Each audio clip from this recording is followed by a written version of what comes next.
Today, I'm going to tell you why most of the Nvidia RTX 4070 reviews are wrong. Now, no, they're not technically wrong, and much has to be said for the work that reviewers put in analyzing the cards, doing benchmarks, a lot of hard work there, so that's fine. Their hands, however, are tied by Nvidia.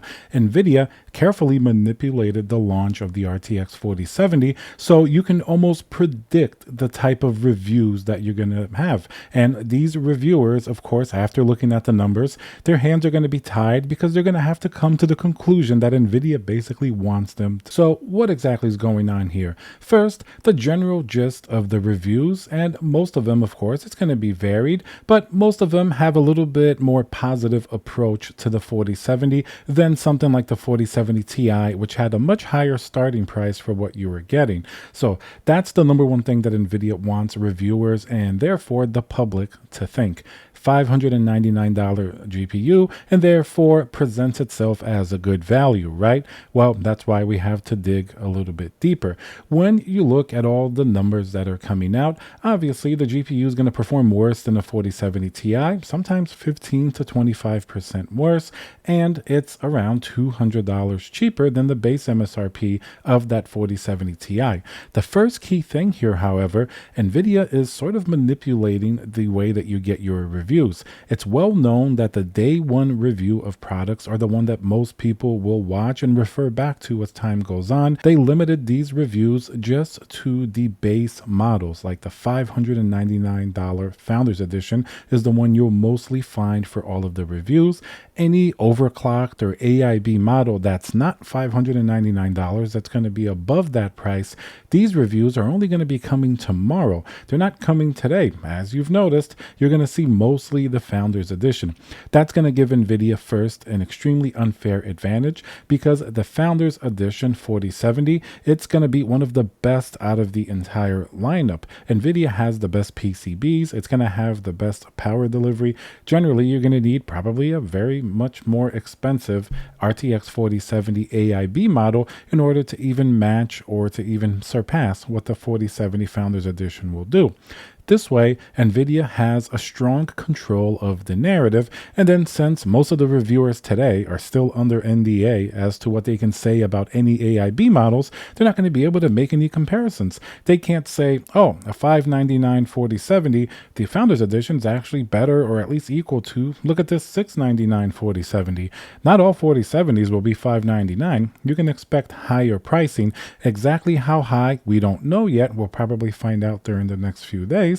But this is one key area where Nvidia kind of forces all of these reviewers to give their opinion based on a limited data set that they can actually share with everybody else. And now let's hear a word from our sponsor, VIP-CDKdeals.com, a Windows 10 Pro CD key. Add to cart, you put in code CC20. This will also work on Windows 11. You want to go into your settings in Windows, change and adjust your CD key, click activate, and now let's go back to the video. The RTX 4070 in general, certainly the reviews are a little more positive. I don't think people are generally recommending it like, oh, this is an absolute must buy. It basically just gets the green light, like this is okay to buy. You're not going to get like ripped off that terribly. It's not like the 4080 or 4070 Ti, which had a lot stronger caveats attached to them, especially with the early reviews, because their pricing just went up a ridiculous amount.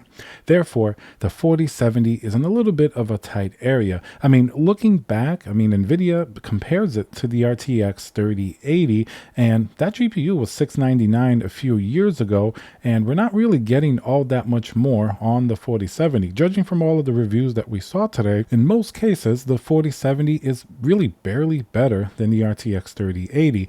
Look at the 4090 with its high price, for example. At least it doubled the performance of a 3090, right? Everybody is impressed with that GPU.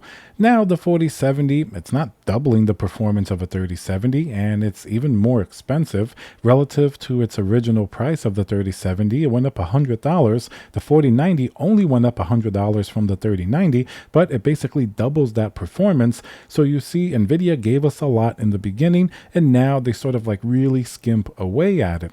And then one of the other sort of factors, Nvidia really tries to take control of the narrative. The 4070, I agree, is not a 4K card. The 4070 Ti, I will say, should be a 4K card, but because of the VRAM limitations and the bandwidth that we've talked about, considerable amount here on the channel, the 4070 Ti has its problems with 4K. Likewise, the 4070 will as well, but I do agree you're less likely to use a 4070 for 4K. But keep in mind, 1440p is still kind of taxing on GPUs, especially with the recent games that really seem to like that VRAM. All of ray tracing, high textures, all of the new technologies that are coming out now really like to eat up that VRAM, even 1440p. Most people agree that 8 gigabytes of VRAM is pretty much obsolete at this point for 1440p gaming. It's fine for 1080p and other things like that, but if you want to not have to reduce all of the settings to a much lower amount, we can agree that you need at least 12 to 10 gigabytes at 1440p at a minimum. But this isn't future-proofing this GPU very much. As games get more intensive and more people start to use 1440p, we're going to see it not have nearly as long of a life as some of these AMD GPUs. And it's funny, AMD even poked fun at Nvidia, saying that Nvidia is skimping out on the VRAM. Of course, a lot of people prefer Nvidia on the offset, but AMD, we must say, is sort of getting a little bit better in the long term because they packed more VRAM in GPUs like the 6800 XT. That 16 gigabytes of VRAM, even though it wasn't the cutting edge technology back in its day, over time it's proving to be pretty beneficial in a lot of games now that are eating up that VRAM, regardless if it's GDDR6 or the 6X variety. So then, all of the reviews, they kind of have to say that the 4070 seems like a pretty decent deal because they're comparing it to only items that they can really compare it to. We can't really extrapolate any of that data and compare it to like the AIB GPUs because they're not going to be available because Nvidia, of course, limits what they can say about them until the following day. But then likely it might be less people that see those reviews over time compared to the initial reviews. And then we get back, of course, to the actual 4070. And then, of course, having the 4070 at $599 kind of makes it seem like a good deal on the surface compared to the 4070 Ti, right? But when we start to analyze all of the restricted performance, especially with the VRAM, 192-bit bus is really, really skimpy on a GPU that NVIDIA says is a 1440p, 100 frames per second plus type of GPU. They really should have changed the configuration around on the VRAM. I mean, at least they're not giving us 8 gigabytes on the 4070, at least it's 12, but still, they've definitely restricted it a pretty stunning amount, especially the 4070 Ti. If I was a 4070 Ti owner, I'd be pretty mad because the 4070, albeit lower performance, you're getting very similar specs on the VRAM side.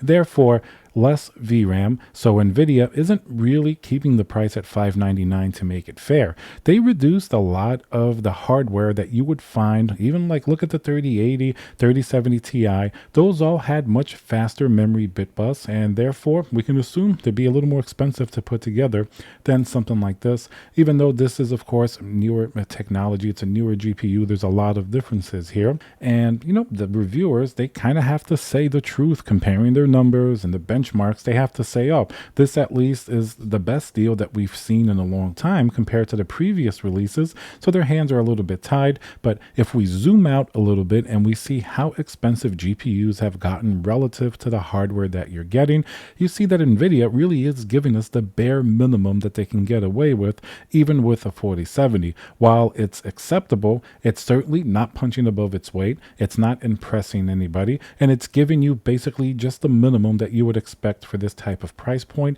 if not probably going over what really you should be paying for this type of GPU.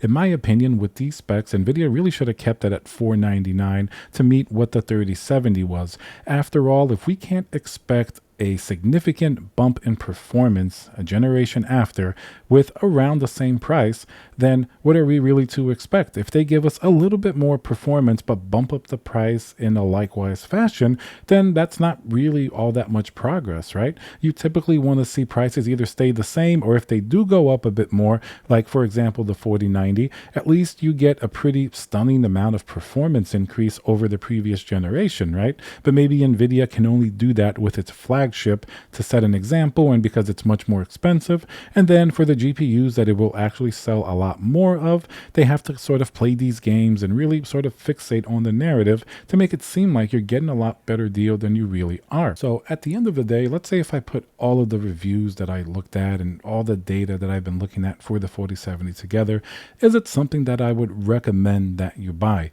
Well, it may come as a bit of a surprise, but there isn't much option out there. And if sometimes the theoretical is different than the actual, will I buy a GPU? Like if you're in a store looking and the only other GPU available is like $200 or $300 more, it's hard to really not go and buy it because it's the only thing new generation that's around that price. And even though it has lower sort of memory specs than a 3080 or 3080 Ti, I would prefer to get that 4070 at similar pricing for a new GPU because of course you are getting DLSS 3, which I happen to like. Overall, I'm going to say this is kind of like very, very lukewarm. It's not something I'm going to complain about probably to the degree of the 4070 Ti, which definitely was very overpriced, insultingly so, especially considering its specs. But this one's going to be like lukewarm. Right now, for me, it's right in the middle. I think if it's a GPU you've been waiting for, it looks like it's okay to go ahead. Not too excited about it. The price probably should be less, or the specs should have been bumped up a little bit more to close that gap with the 4070 Ti. But I guess it could have been worse. And really, we don't have any other options. I mean, if you don't want to buy this, either you go last generation like an AMD 6900 XT or a 6800 XT, which isn't a bad idea, especially because of the VRAM if you want to play maybe higher resolutions, but then you do lose that new generation GPU type of feeling with some of the features like DLSS. Obviously, you're not going to get nearly as much ray tracing, and if you want to have those features, it's nice to have something that can take advantage of it. As you can see, like Cyberpunk is doing path tracing. That's the future that everything is going towards. But if you just want high frames per second and good performance, definitely a decent alternative in some of the AMD GPUs. But otherwise, in terms of new GPUs, it's definitely okay. I mean, I can't say that I wouldn't buy it if you need a GPU. At least you're not getting terribly ripped off like the 4080 or the 4070 Ti. Very curious to see what the AIB models will bring. Will the 599 models really have a lot of issues with power and perform worse than the Founders Edition? It's sort of the suspicion at the moment, but we're going to have to wait and find out because after all, that's how Nvidia wanted it to be. If everything was perfect, they would have just released everything on day one because it is the same GPU after all, right? So why did I have to control the market to have only their Founders Edition basically showcased before everything else can be shown if they weren't afraid of there being some weird things with the AIB GPUs? All right, guys, so remember to subscribe, smash that like button, and I'll see you guys on the next video.